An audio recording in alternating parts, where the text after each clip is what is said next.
And so the people who live in public housing today, compared to the people who lived in public housing when it was first created in the 50s, are a whole different generation of people. And so they have 2 and 3 generations who have lived in public housing, who have not left. Because why? Where else can you go and pay $100 for a 3-bedroom apartment, depending upon your income?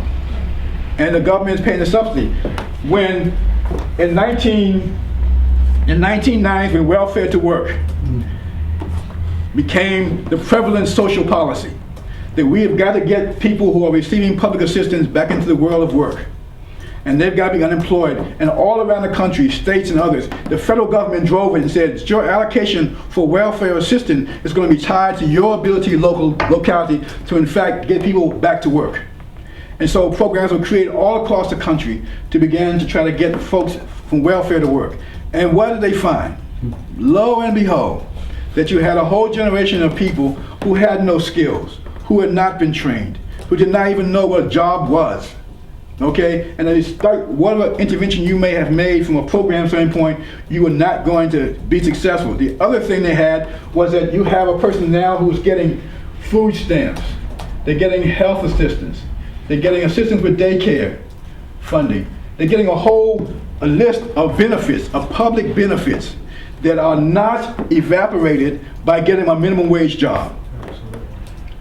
So here I'm getting a bucket of benefits that has a value, okay, that is not matched by what I generate in income. So how do you tell me now it's better for me to go to work?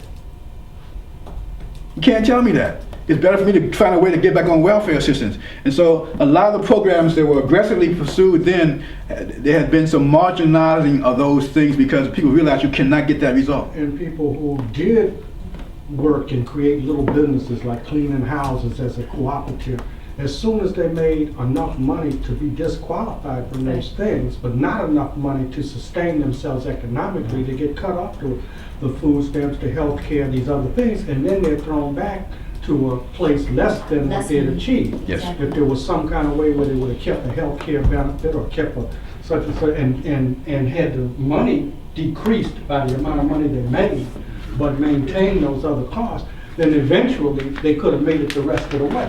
Yeah. But I mean, common sense tells you, if I got 3 children and I got no health care and the money I'm making can't pay for that, I'm gonna quit this job and go back to what I was in. And because many of them had situations where they have extended family, the mother living, grandmother living at home, and they've got to take care of them to get to a doctor's appointment or something else like that, and the employer is saying, I can't have you off that much, and so you had a problem with just them fulfilling jobs. And even when they were hired in the public sector, a lot of jobs were created in government to hire people who were on welfare reform. They could not meet the requirements to be a effective employee in the workforce. And it wasn't because they didn't want to work. Right. It was the reality of the economics that they were giving up to be working. And that's a real challenge that we face. So how do you deal with that with public policy? How do you create it? Well, and at a time when over the last, the tail end of the 20th century, real income actually started to collapse.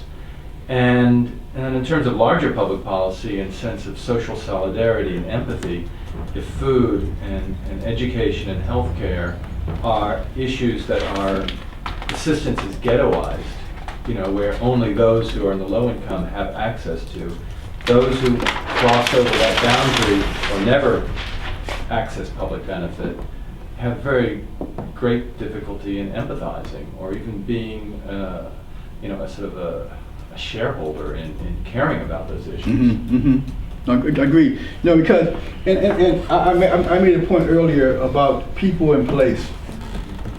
And if you look at our public policy in terms of those situations, we have done a lot more on the place side of trying to change the physical spaces where people live, both from the environment to the streets, the sidewalks, the lighting, everything else, then we have been able to affect public policy on the people side that allows them to ultimately have the capability to be able to compete in a private environment. Okay, and so this is a real major challenge that we still face over here on the people side of how do we take a low income person. Now, for example, we have looked at policies like around micro enterprise development.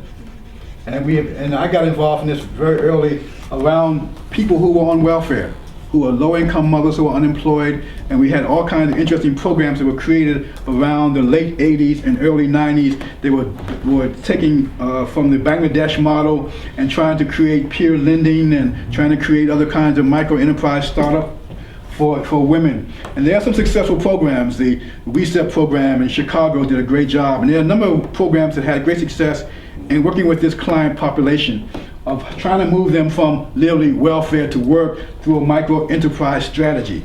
The problem with these was that the micro enterprise is a small investment, usually it's from $5,000 to $10,000. And so these businesses came in, got a micro enterprise loan, got some assistance, and they got to a point that now they're ready for the second injection of capital because they're ready to grow. And the problem has been trying to find that second source of dollars to help that business grow from micro to the next level. Because even in all the programs we've created for small business assistance, we still have not found a way to deal with this problem. Because most of the stuff in small business we deal with are small micro, and then we deal with the big end businesses. But the small in-between businesses that are trying to be nurtured, there are not a lot of good programs or assistance. Now, for example, this is where the SBA, through creating small business development centers and their one-stop centers, and then you have EDA providing assistance through minority business development programs and other small loan programs that they make. And all these programs are designed to deal with small businesses, but most of them were not capitalized to a level where they could provide the level of assistance you needed to really help any in-depth a community was dealing with a small business strategy, okay? Plus we have not solved the problem over here with the people side of capital access.